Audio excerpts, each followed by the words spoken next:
Welcome to Solo, the world's most dangerous dog podcast.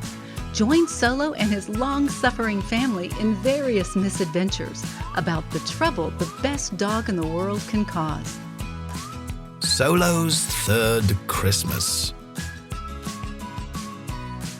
Solo was laying on the floor of the living room, looking up at the large Christmas tree that dominated the room. He wasn't allowed to get too close, as the family always had a small Christmas-themed train running on its circular track around the base of the tree, while at the same time it played some carols from one of the passenger cars it pulled. Solo loved the train, which had become a family tradition over the past few years. The train, as much as the tree, meant that Christmas was close. Secondly, he liked to lay down, head as close to the track as possible, so he could watch the train go by, disappear behind the tree, only to reappear a few moments later. He would raise an eyebrow as it came by, the cloud of fake smoke from the train's chimney tickling his nose. Once, it had tickled his nose so much, he had sneezed all over the train. Mum, who'd had to clean the train afterward, had suggested turning off the smoke feature from the train, but her family would have none of this. She had agreed to leaving the train to put out fake smoke, only with the warning that the next time Solo sneezed all over the train, another member of the family would have to clean up the mess. Solo always enjoyed Christmas. In fact, he possibly enjoyed Christmas more than anyone else in the family. It was not difficult to see why. Firstly, Solo did none of the preparation for Christmas. He didn't need to buy anyone presents. He didn't need to cook or prepare the food. And he certainly didn't have to worry about overeating, for, as we know, if there was food left where he could grab some extra bites, he would do this with gusto, and with no worry about gaining weight. He enjoyed watching the family put up and decorate the tree. He enjoyed the carols. He particularly enjoyed the parties. Well, those he was allowed to attend. Solo had long been banned by his family from attending parties at other people's houses, but they couldn't prevent him from attending a party at his own house. Well, they could try, as they had done before, by putting Solo in one of the bedrooms upstairs and closing the door. But Solo had long ago figured out how to open a door, so that never worked. Secondly, Solo was such a hit with party guests that they insisted Solo should join them. This meant a great deal of readily available food.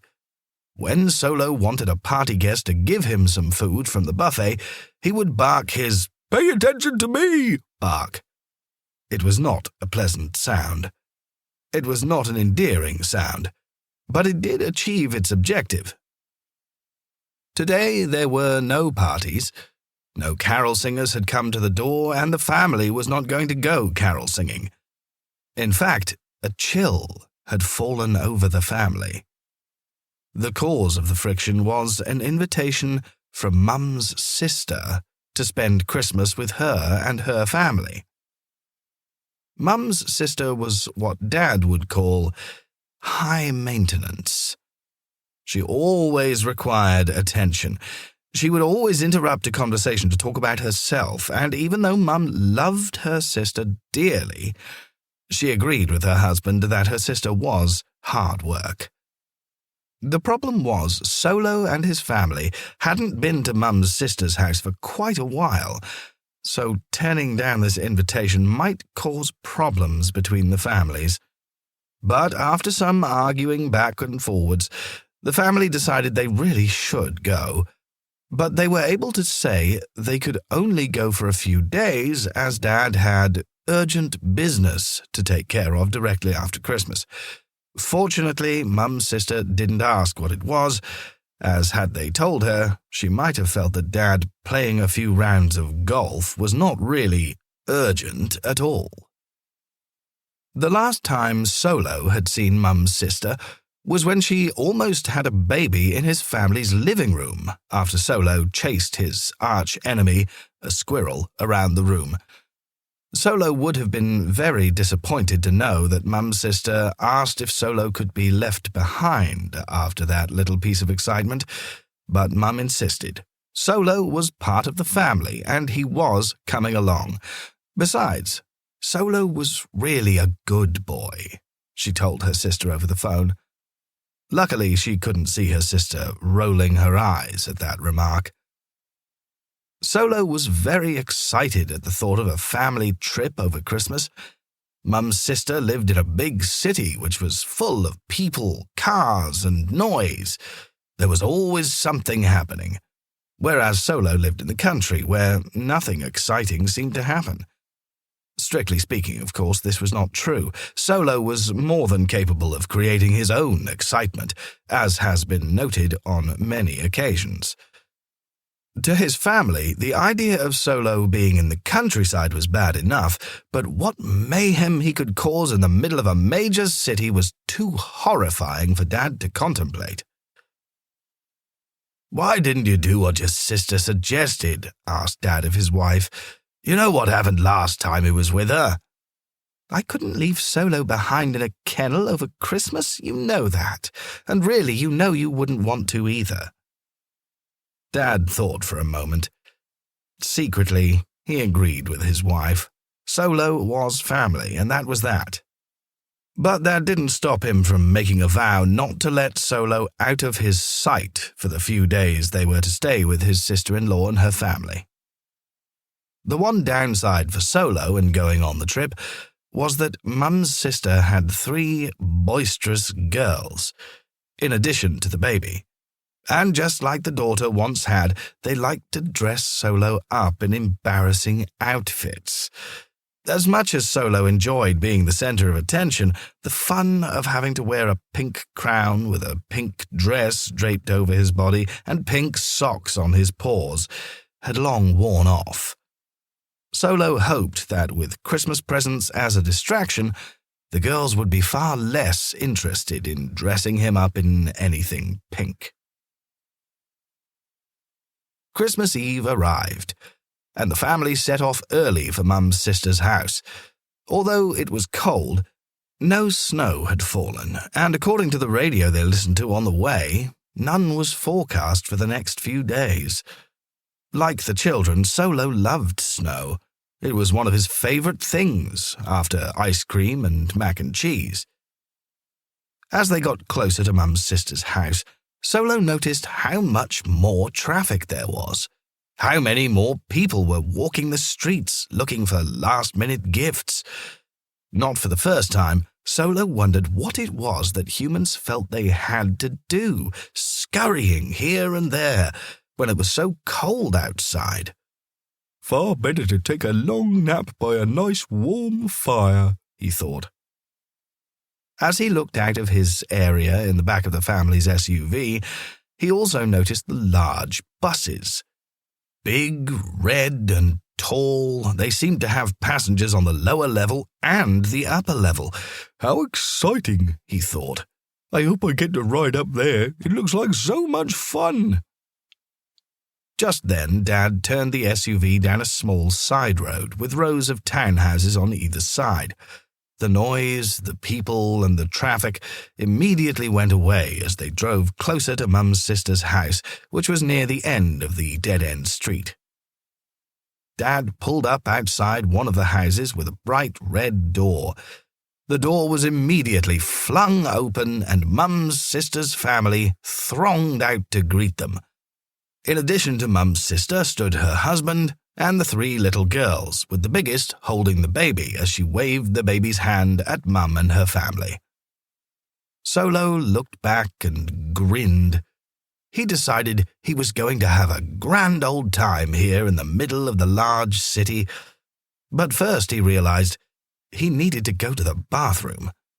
No sooner had Dad opened the rear hatch of the SUV than Solo jumped out and relieved himself against the rear tire of the family's SUV. The 3 girls shrieked, "Look what Solo is doing!" Dad simply shook his head. "When you gotta go, right?"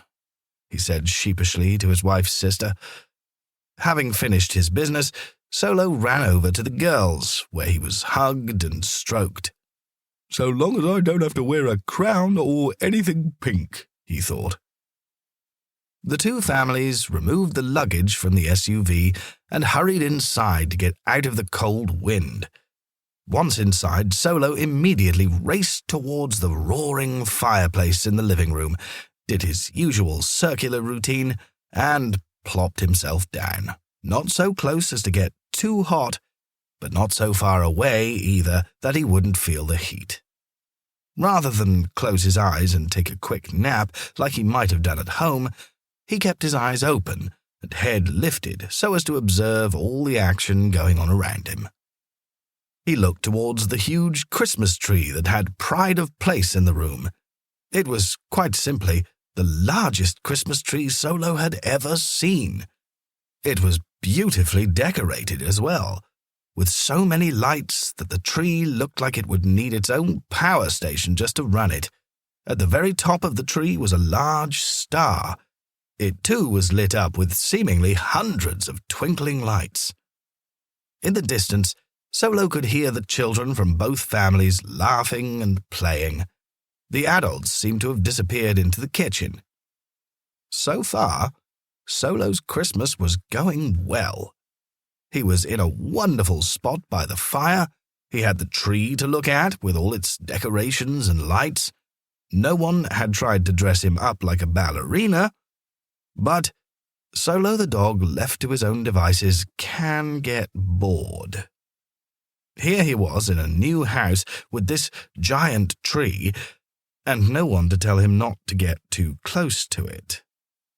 This large and bright tree was positively asking to be investigated. Solo had experiences with Christmas trees before. Only last year he had succeeded in setting the large tree in his village on fire. Not that anyone could prove it was his fault, but Dad did have his suspicions. Solo was about to get up and take a closer look at this magnificent tree when Dad, Mum, her sister, and her sister's husband entered the room. He decided to stay where he was. He knew had he attempted to sniff around the tree, Mum and Dad would immediately yell, "Solo!" and he would be forced to go and lie back down. Better to wait until everyone has gone to bed, he thought. The rest of Christmas Eve went by quickly. The families played games, sang carols, and ate too much food.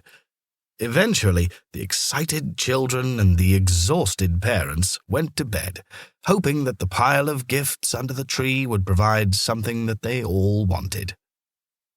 Solo had barely moved from his position by the fire.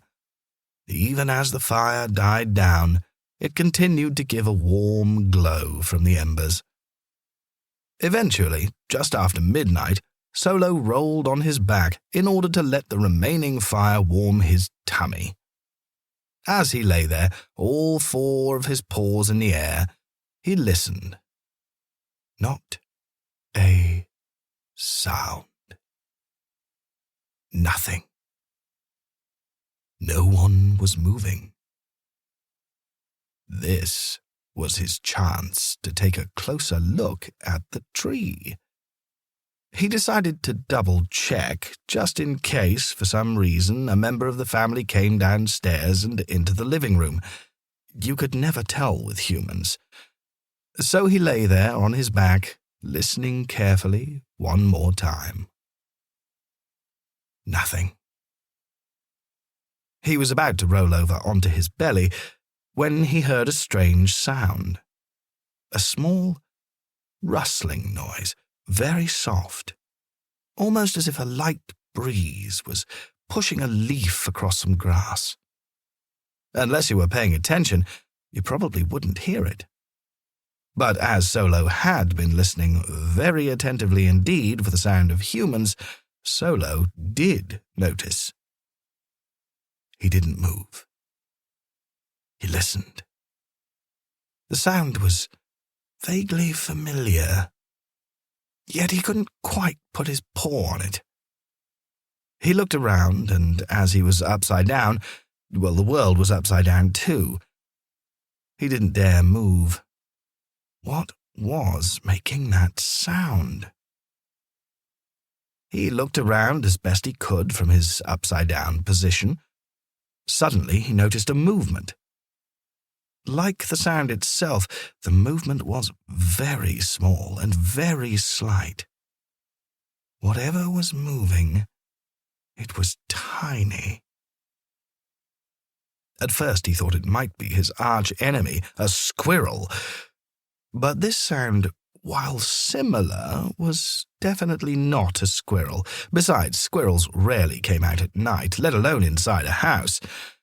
No, it was something different.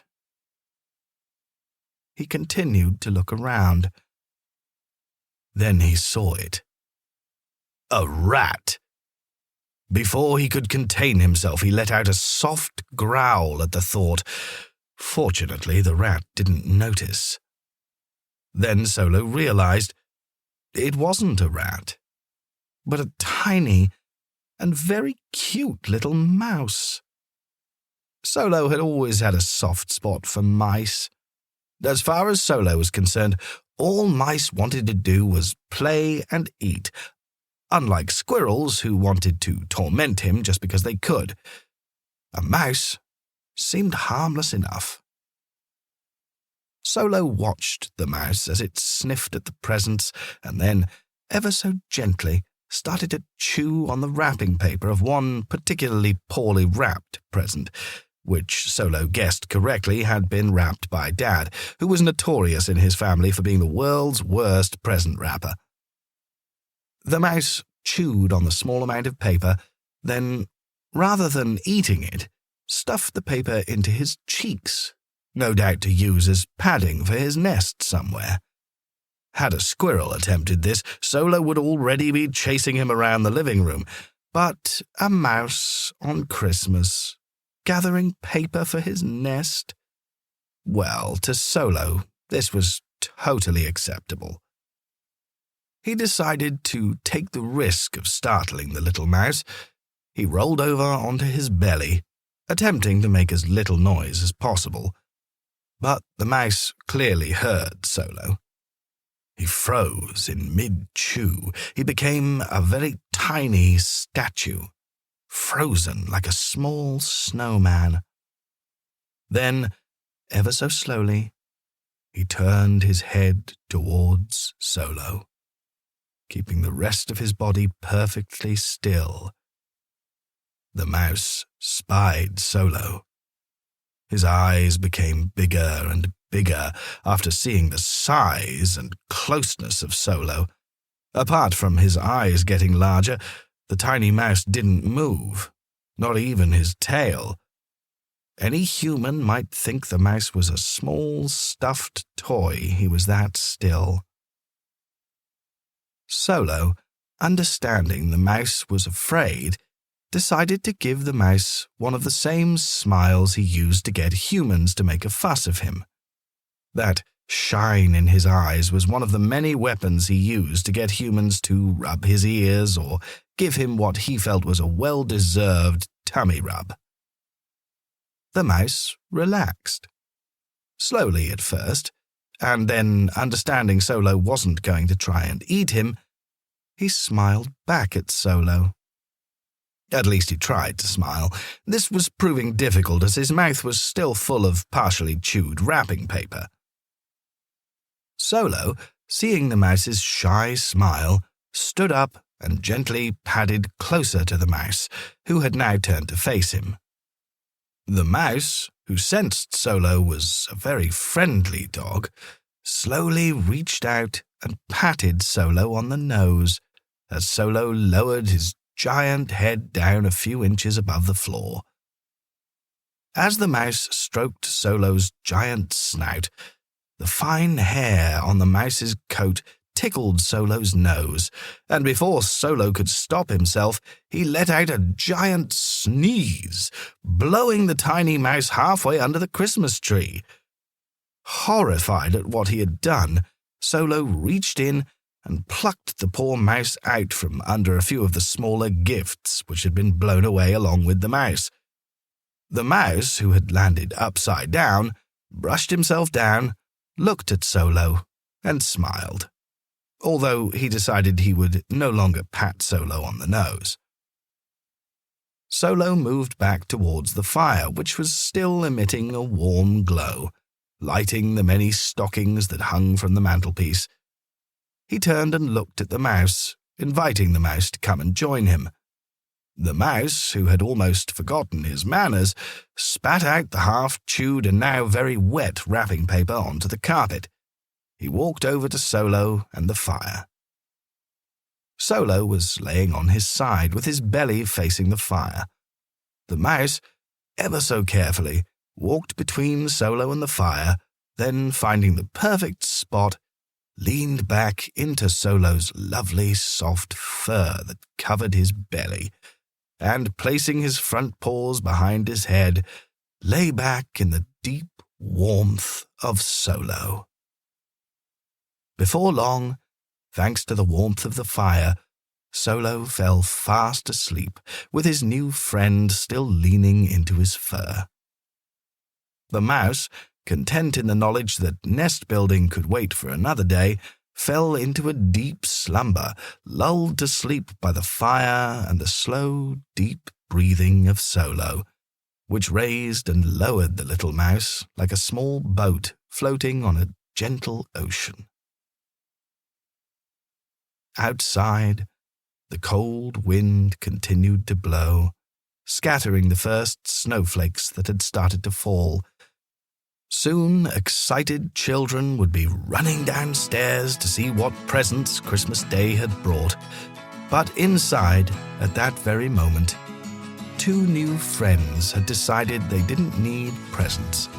All they really needed was a warm fire and each other. Find this story and more in the Books of Solo's Adventures at Amazon.com and at solothedog.com. Ask for Solo at your favorite bookstore.